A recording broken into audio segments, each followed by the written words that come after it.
Chevrolet Labo 2026 modeli haqida ushbu videoda sizga yanada batafsil ma'lumot beramiz. Yangi avlod Labo kichik yuk tashish segmentida yanada qulayroq, tejamkorroq va ishonchliroq bo'lishi uchun ishlab chiqilgan.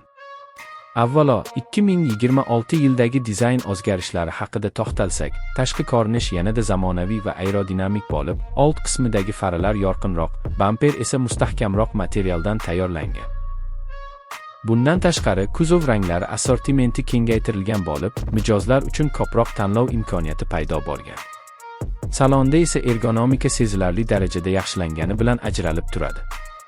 O'rindiqlar yanada qulay, boshqaruv paneli sodda va tushunarli, multimedia tizimi esa yangilangan interfeysga ega.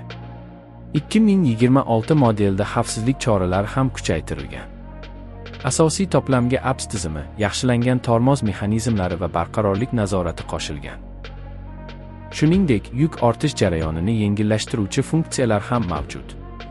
Texnik ko'rsatkichlarga to'xtalsak, Chevrolet Labo 2026 benzinda 8 litr hajmdagi tejamkor dvigatel bilan jihozlangan bo'lib, shahar sharoitida juda kam yoqilg'i sarfi bilan ajralib turadi. Dvigatelning samaradorligi oshirilgani sababli yuk bilan harakatlanishda ham dinamikasi barqaror saqlanadi. Uzatmalar qutisi takomillashtirilgan mexanik variant bo'lib, uzatishlar yumshoq va aniq almashadi. Yangi modelning yuk ko'tarish qobiliyati avvalgi avlod bilan taqqoslaganda yanada kuchaygan. Orqa bo'lim konstruksiyasi mustahkamlangani uchun ko'proq og'irlikni bemalol ko'taradi va uzoq masofalarda ham barqarorlikni saqlaydi. Bu esa kichik biznes egalari, yetkazib berish xizmati bilan shug'ullanuvchilar va kundalik tashish ehtiyoji yuqori bo'lgan haydovchilar uchun juda katta afzallikdir.